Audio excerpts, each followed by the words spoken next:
Dear student, in the last lecture, we have seen some properties of the substances, that is brittleness, hardness, elasticity, fluidity. जे सर्वसाधारणपणे त्या ठिकाणी असणारे जे काही ठिसूळपणा, कठीणपणा, स्थितिस्थापकत्व, प्रवाहिता अशा प्रकारच्या असणाऱ्या ज्या काही प्रॉपर्टीज ज्या आहेत तर त्या प्रॉपर्टीज त्या ठिकाणी पदार्थांच्या त्या ठिकाणी पाहिलेली. नेक्स्ट प्रॉपर्टी आपल्याला त्या ठिकाणी पुढे पाहिजे पहा. If two blocks of the same size, one wooden and the other of iron are weigh in a balance, how would they compare. पाहता की समान आकाराचे पण एक असणारा जो काही ब्लॉक जो आहे तर तो ब्लॉक ठोकळा, एक लाकडी तर एक सर्वसाधारणपणे लोखंडी, असे जे असणारे जे काही ठोकळे जे आहे तर ते ठोकळे काय करायचे आपल्याला तराजू जो आहे तर त्या तराजू जर त्या ठिकाणी जर तोलले तर पहा काय आपल्याला सांगितले, the mass of different substances having the same volume can be different. आणि म्हणून या ठिकाणी आपल्याला सांगता येईल की सर्वसाधारणपणे या ठिकाणी आपल्या लक्षात येताना दिसते की समान आकाराच्या वेगवेगळ्या पदार्थांच्या वस्तुमानावरून त्यांची असणारी जी काही घनता जी आहे तर ती घनता त्या ठिकाणी ठरणार आहे. पुन्हा एकदा पहा की सर्वसाधारणपणे काय सांगितले की त्या ठिकाणी सारख्याच आकाराचे लाकडाचा आणि लोखंडाचा असणारा जो काही ठोकळा जो आहे तर तो ठोकळा काय केला, तराजू जो आहे तर त्या तराजूमध्ये जर त्या ठिकाणी जर आपण जर तोलला तर लोखंडी ठोकळ्याचं वजन जे आहे तर ते लोखंडी ठोकळ्याचं वजन लाकडी ठोकळ्यापेक्षा कसं भरतं तर आपल्या लक्षात येताना दिसतं की जास्त भरणार आहे. पहा का, the mass of the different substances having the same volume can be different. म्हणजे या ठिकाणी सारख्याच जरी त्या ठिकाणी ते आकारमानाचे जरी असले तर त्याच्यामधले असणारे जे काही मास जे आहे तर ते वस्तुमान दोन्ही पदार्थांचं त्या ठिकाणी ते वेगवेगळं. This difference is because of the differences in their densities. असा फरक त्या ठिकाणी का पडताना दिसतो तर आपल्या लक्षात येताना नसते की पदार्थांची असणारे जे काही म्हणजे समान आकारमानाच्या वेगवेगळ्या पदार्थांच्या वस्तुमानावरून त्यांची असणारी जे काही घनता जी आहे तर ती घनता त्या ठिकाणी ठरताना दिसते. Between substances of the same volume, the ones with greater density are heavier than those of the lesser density. म्हणजे याच्यावरून आपल्याला सांगता येईल की समान आकारमानाचे अधिक घनता असलेले जे काही पदार्थ जे आहेत तर ते अधिक जड असतात आणि कमी घनता असलेले जे काही पदार्थ जे आहेत तर ते कमी घनता असलेले पदार्थ कसे असणारे तर त्या ठिकाणी हलके त्या ठिकाणी असतात. पण नेक्स्ट प्रॉपर्टी आपल्याला त्या ठिकाणी पाहायची पुढे. Take a glass of water. या ठिकाणी काय करायचंय, एक त्या ठिकाणी ग्लास घ्यायचे, ॲड एक ग्लास म्हणजे ग्लासामध्ये त्या ठिकाणी पाणी घ्यायचे, add some salt, fine sand and sugar to it and try to dissolve them. म्हणजे एक पाण्यानं भरलेलं त्या ठिकाणी ग्लास घ्यायचा आहे तर त्या ग्लासामध्ये मीठ असेल, फाईन सँड म्हणजे बारीक अशा प्रकारचे त्या ठिकाणी वाळू असेल, साखर असेल तर त्याच्यामध्ये टाकून काय करायचे, विरघळवण्याचा त्या ठिकाणी ते प्रयत्न करायचे. Repeat this replacing water with kerosene.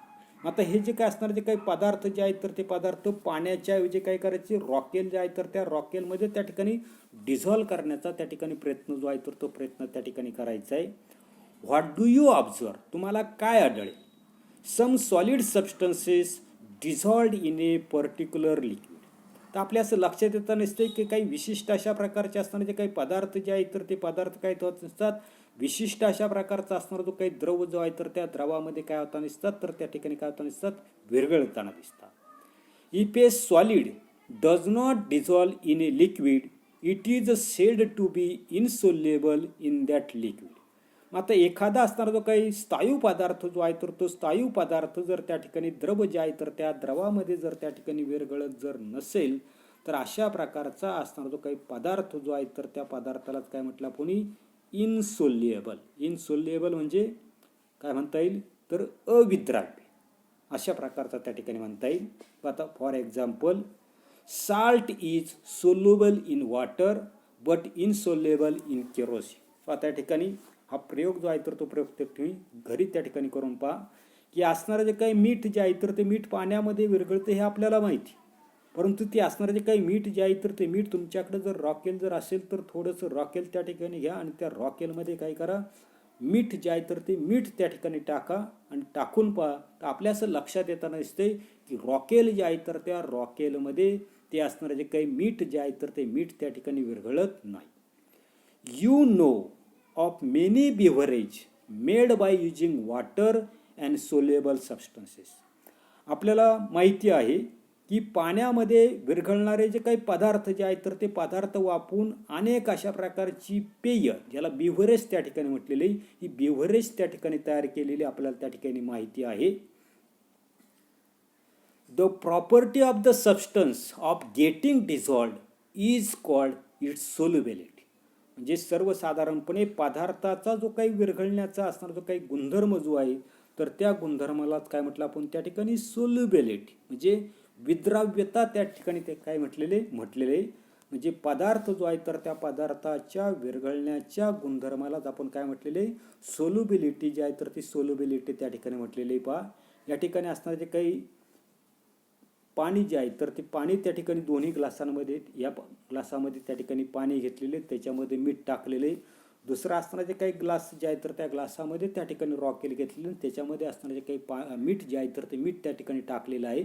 परंतु आपल्या असं लक्षात येतं नसतं की असणारे जे काही केरोसिन जे आहे तर त्या केरोसिनच्या बॉटमला, तळाला त्या ठिकाणी असणारे जे काही मीठ जे आहे तर ते मीठ जसंच्या तसं त्या ठिकाणी राहिलेले, म्हणजे रॉकेलमध्ये मीठ जे आहे तर ते मीठ त्या ठिकाणी आपल्याला विरघळताना दिसत नाही.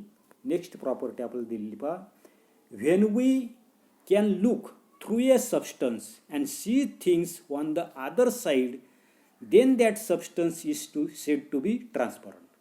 म्हणजे सर्वसाधारणपणे एखादा असणारा जो काही पदार्थ जो आहे तर त्या पदार्थामधून जर आपण त्या ठिकाणी पाहिलं आणि पाहिल्यानंतर त्याच्या पलीकडे असणारी जी काही वस्तू जी आहे तर ती वस्तू जर आपल्याला त्या ठिकाणी जर दिसत जर असेल तर अशा प्रकारचा असणारा जो काही पदार्थ जो आहे तर त्या पदार्थाला काय म्हटलं आपण त्या ठिकाणी काय म्हटलेले ट्रान्सपरंट अशा प्रकारचा असणारा जो काही पदार्थ जो आहे तर तो पदार्थ त्याला त्या ठिकाणी म्हणतात. काय म्हटलेले की when we can look through a substance and see things on the other side then that substance is said to be transparent. म्हणजे असणारा जो काही पदार्थ जो आहे तर त्या पदार्थांमधून जर आपण त्या ठिकाणी पाहिलं आणि पाहिल्यानंतर पलीकडची असणारी जी काही वस्तू जी आहे तर ती वस्तू जर आपल्याला त्या ठिकाणी जर दिसत जर असेल तर अशा प्रकारचा असणारा जो काही पदार्थ जो आहे तर त्या पदार्थाला काय म्हटलं आपण त्या ठिकाणी ट्रान्सपरंट, म्हणजे त्या ठिकाणी त्याला काय म्हणतो आपण पारदर्शक अशा प्रकारचा असणारा जो काही पदार्थ जो आहे तर तो पदार्थ त्या ठिकाणी म्हणतो. पुढे पहा, this property of the substance is called transparency. आणि पदार्थाचा हा जो काही गुणधर्म जो आहे तर त्या गुणधर्मालाच आपण त्या ठिकाणी पारदर्शकता त्या ठिकाणी म्हणतो. आता कोणकोणते त्या ठिकाणी ट्रान्सपरंट अशा प्रकारचे सबस्टन्स त्या ठिकाणी आहेत तर ते आपल्याला त्या ठिकाणी दिलेले. पहा पहिला दिलेला आहे ग्लास, काच. त्याच्यानंतर सम टाईप्स ऑफ प्लास्टिक, काही असणारे जे काही प्लास्टिक जे आहे तर त्या प्लास्टिकमधून आपल्याला त्या ठिकाणी आरपार त्या ठिकाणी दिसतं. त्याच्यानंतर क्लीन वॉटर, म्हणजे स्वच्छ अशा प्रकारचं पाणी असेल तर. आणि दुसरं आपल्याला सांगता येईल एअर, म्हणजे या ठिकाणी glass, some type of plastic, clean water and air are the transparent substance. म्हणजे या ठिकाणी काच असेल, काही विशिष्ट अशा प्रकारचे असणारे जे काही प्लास्टिक असेल, स्वच्छ अशा प्रकारचं पाणी असेल, हवा असेल, हे जे असणारे जे काही पदार्थ जे आहेत तर ते सर्वच्या सर्व पारदर्शक अशा प्रकारचे असणारे जे काही पदार्थ जे आहेत तर ते पदार्थ त्या ठिकाणी आहेत. एवढाच भाग आपण या तासाला पाहू. पुढील भाग पुढील तासाला पाहू. धन्यवाद.